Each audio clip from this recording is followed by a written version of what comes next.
llegado el momento de presentarte el estudio bíblico en esta mañana y llegamos a Hechos capítulo 12, versos del 1 al 5. En aquel mismo tiempo, el rey Herodes echó mano a algunos de las iglesias para matarlos. En algunas versiones dice para maltratarles. Mató a espada a Jacobo, hermano de Juan, y viendo que esto había agradado a los judíos, procedió a prender también a Pedro. Era entonces los días de los panes sin levadura. Y habiéndole tomado preso, le puso en la cárcel, entregándole a 4 grupos de 4 soldados cada uno, para que le custodiasen. Así que Pedro estaba custodiado en la cárcel, pero la iglesia hacía sin cesar oración a Dios por él.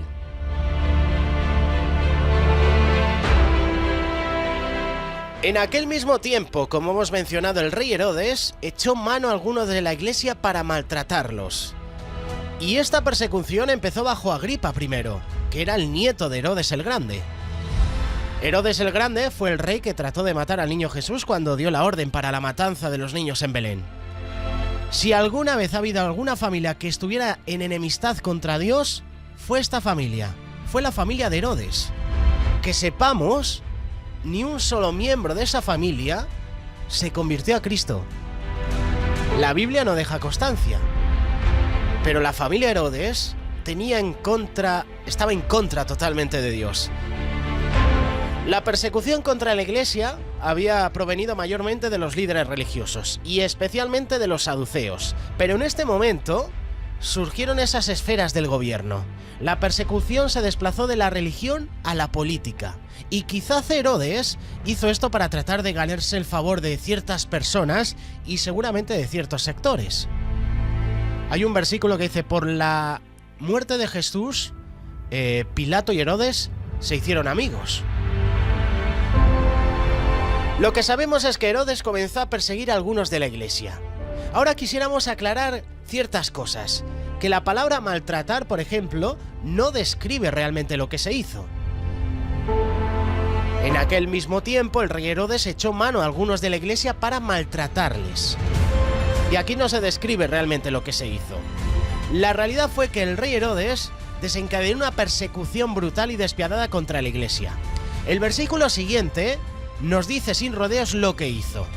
Lo vamos a leer en el versículo 2 de este capítulo 12 de Hechos. Y mató a espada a Jacobo, hermano de Juan. Jacobo se convirtió en otro mártir de la iglesia. Fue el segundo mártir mencionado en la Biblia. El primero ya te lo hemos mencionado en semanas anteriores, Esteban. Ahora el versículo 3 dice lo siguiente: y al ver que esto había agradado a los judíos, procedió a prender también a Pedro. Era entonces los días de los panes sin levadura. Jacobo fue muerto, pero Pedro sería milagrosamente preservado aún en medio de esta persecución. Y encontramos aquí un ejemplo de la voluntad soberana de Dios obrando en la iglesia. Estamos seguros que muchos se preguntaron, y yo me lo he preguntado, ¿por qué dejó Dios que uno de los principales líderes de la iglesia muriera? ¿Por qué permitió que solo viviera Pedro? ¿Por qué permitió Dios esto? Y muchos hoy en día se hacen la pregunta. A lo mejor que hay una persona enferma por un accidente, a lo mejor hay una persona que está en las últimas y se hace oración, la iglesia hace oración. Y Dios se lleva a esa persona y muchos se preguntan por qué Dios lo ha permitido. Y me imagino que en esta época también se preguntaron eso. ¿Por qué permitió Dios que Jacobo muriera y que Pedro fuera liberado? La respuesta es que esta fue la voluntad soberana de Dios, y Dios aún así sigue actuando en la autoridad.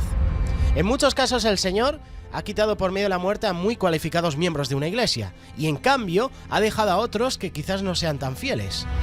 ¿Y por qué hace eso? Yo siempre me he hecho esa pregunta. Quizás algunos piensan que Dios se ha equivocado, porque su forma de actuar no nos resulta fácilmente comprensible. Desde un punto de vista humano siempre pensamos así. Pensamos que Dios se ha equivocado. Seguramente nosotros no hubiéramos escogido a los que Dios había escogido para retirarles de esta tierra. Pero la vida y la muerte están en manos de Dios, y Dios es un Dios justo, es un Dios soberano, que obra según su propia voluntad. Y este es el universo de Dios y no el nuestro. Esta es la iglesia de Dios y no la nuestra, y la mano de un Dios soberano se mueve en la iglesia. Herodes mató a espada a Jacobo. Y Jacobo, como hemos mencionado, se convirtió así en otro mártir de la iglesia. Pero aún en medio de las circunstancias más trágicas de la vida, aquellas en que llegamos a rebelarnos porque Dios ha permitido que nos suceda esto a nosotros o a algún ser querido, a algún familiar, es bueno recordar que Dios tiene algo que comunicarnos. Muchas veces el trajinar de la vida pues nos tiene confusos, nos aturde, nos impide percibir la realidad del mundo espiritual, aquella dimensión en la que Dios está actuando. Y en esas situaciones en que nosotros estamos en otras cosas, pues muchas veces podemos quedarnos perplejos, ¿no? Nos quedamos inmóviles por la confusión, por la desilusión. A veces nos desilusionamos con el Señor porque ha permitido que una persona no se recupere, no se sane completamente y muera. A veces cuando llegan momentos difíciles en nuestra vida preguntamos, ¿dónde está Dios? O si Dios existe, ¿por qué permite esto, no? Y mucha gente se desilusiona y dice, yo no creo en Dios porque si Dios existiera no habría hambre, ¿no? Son las típicas preguntas, ¿no? Las típicas respuestas que da la gente, ¿no? De por qué no cree en Dios. Dios quiere hablarnos. Dios quiere hablar a su pueblo cada día.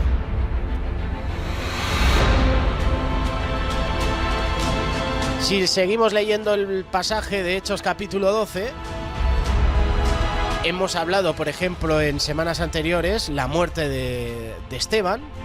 Hoy ha tocado la muerte de Jacobo, que la menciona brevemente.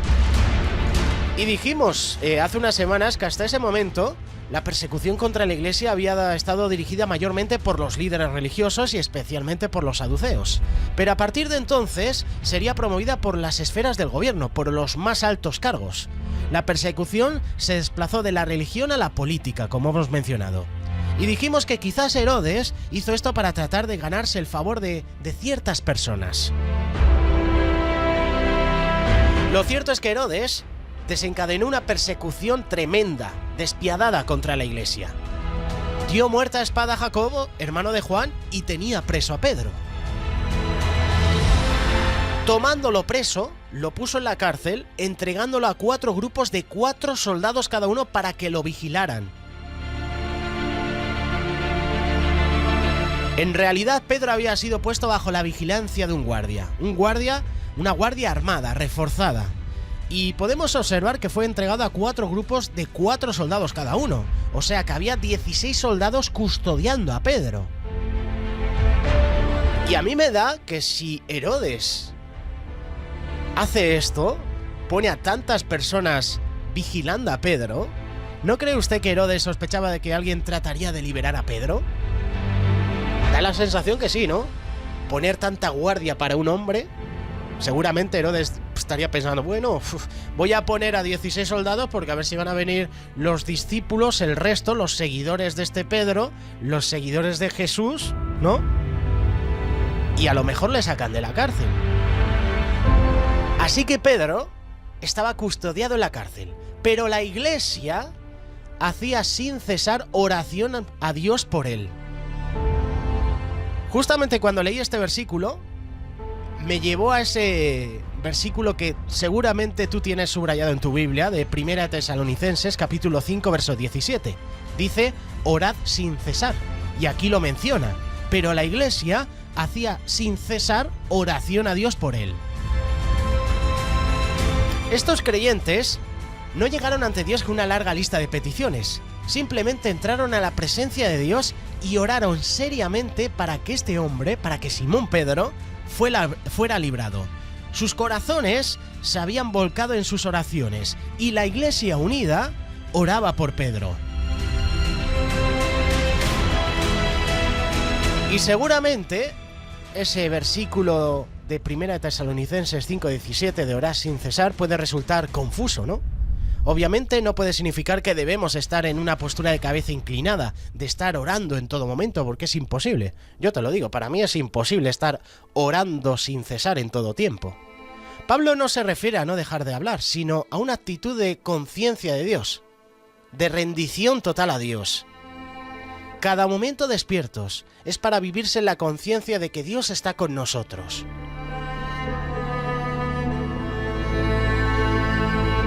Que en tu trabajo tengas en mente a Dios, que en todo lo que hagas tu pensamiento esté dirigido a Dios, que si tengas que buscar un trabajo, que consultes a Dios. Dios, ¿este es el trabajo que tú quieres para mí? Dios, ¿quieres que vaya a este lugar? ¿Quieres que me quede aquí? Un claro ejemplo es David. David, cuando se iba a la guerra, consultaba a Dios. Dios, me levantaré, pelearé contra este pueblo, ¿me darás la victoria? Y Dios le respondía, levántate porque ciertamente te doy la victoria. Cuando nuestros pensamientos se vuelven hacia la preocupación, el temor, el desánimo, el enojo, cuando nos desilusionamos incluso con Dios porque no ha permitido algo, la sanidad, por ejemplo, estamos poniendo el ejemplo de sanidad en la vida de las personas. Cuando esos pensamientos se vuelven en preocupaciones, muchas veces nos alejamos de Dios, ¿no?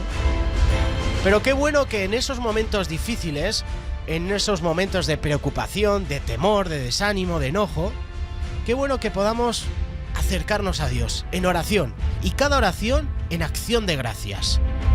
En su carta a los Filipenses, Pablo nos ordena dejar de estar ansiosos y en su lugar sean conocidas vuestras peticiones delante de Dios en toda oración y ruego, con acción de gracias. Qué difícil es dar gracias a Dios cuando has hecho algo malo, ¿eh? Cuando ha pasado algo difícil en tu vida. Oye, gracias Dios por esta situación. Cuando estamos en pruebas, qué difícil es dar gracias a Dios.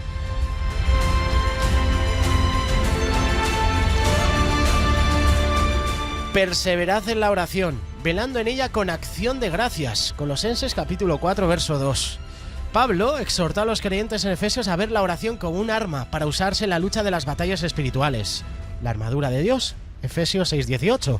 Fue uno de los temas que se trataron en pasadas ediciones del Retiro David, la armadura de Dios. Spurgeon, por ejemplo, describía la vida cristiana de oración diciendo que es como los caballeros de antaño, siempre en guerra, que no siempre cabalgaban veloces sobre sus corceles con sus lanzas en riestre para derribar al adversario, pero siempre con sus armas listas, para usarlas con prontitud. Ejemplo en la Biblia, Nehemías, en la reconstrucción de la muralla. El pueblo, mientras trabajaba, con una mano, pues estaban ahí haciendo la pared, construyendo el muro, con la otra tenían la espada, por si venía el enemigo y les sorprendía. Velando en todo momento. Y fíjate que lo que menciona Spurgeon yo me lo imagino. Esos soldados, esos guerreros, seguramente dormían con su armadura puesta. De igual manera, cuando nosotros estemos durmiendo, hemos de mantener al espíritu en oración. A lo largo del día la oración debe ser nuestra primera respuesta ante cada situación. Ante cada pensamiento de ansiedad, ante cada tarea que vayamos a realizar en el día. Qué bueno es que puedas orar al Señor. Señor, te presento este día, te presento mi trabajo, te presento mi vida, mi familia. Y desafortunadamente, yo entre ellos, sostenemos que nuestra respiración espiritual por largos periodos, pues a veces se va, ¿no?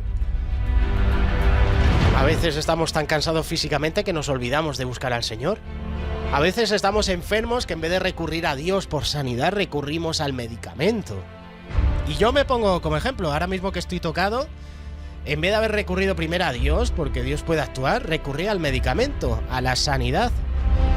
A ver si el paracetamol, ¿no? El ibuprofeno hace el milagro.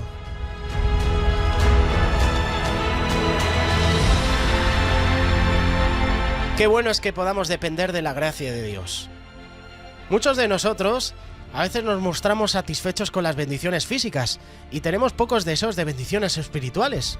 Y Dios quiere bendecirnos espiritualmente, quiere darnos el crecimiento necesario para continuar. Qué bueno que puedas buscar a Dios y qué bueno que Él te pueda bendecir, no solo naturalmente, sino espiritualmente. Cuando eso sucede, desaparece la añoranza apasionada por las cosas materiales y Dios te bendice con las espirituales y luego con las naturales. Pablo nos insta a todos a orar sin cesar y a perseverar en la oración. La oración continua, la oración persistente, la oración incesante es una parte esencial de la vida cristiana y surge de la dependencia de Dios. Si tenemos una relación con Dios, vamos a orar. Cuando oras, tú hablas con Dios. ¿Cómo está nuestra relación personal con Dios? Herodes mató a espada a Jacobo, hermano de Juan. Jacobo se convirtió en el segundo mártir. El primero Esteban, te lo mencionamos la semana pasada. Pedro fue preso.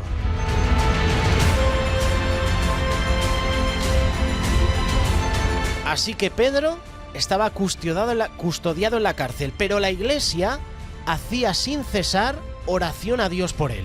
Qué bueno que la Iglesia pueda orar por el hermano que está en tribulación, pueda orar por esa familia que está enferma, pueda orar por el hermano que ha perdido un ser querido. Qué bueno que la Iglesia pueda estar unida y pueda estar orando sin cesar. Qué bueno que pueda orar yo por ti, que tú puedas orar por mí. Qué bueno que puedas orar por este ministerio de Radio Solidaria.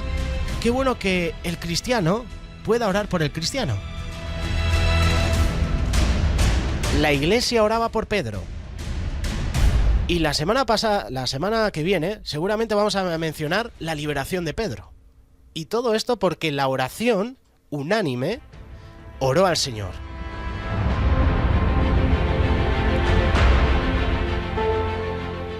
Hoy en 30 más 30, Hechos capítulo 12, versos del 1 al 5. Jacobo muerto, Pedro encarcelado. Si tú quieres dejarnos un comentario, quieres dejarnos alguna pregunta, alguna sugerencia, si en algo no me he explicado bien, si en algo pues no he estado acertado, me he equivocado, yo te invito a que me corrijas, a que puedas dejar tu comentario a través del WhatsApp, a través del Facebook, a través del canal de YouTube y a que puedas darnos tu opinión. ¿Qué piensas sobre esta historia? Participa con nosotros.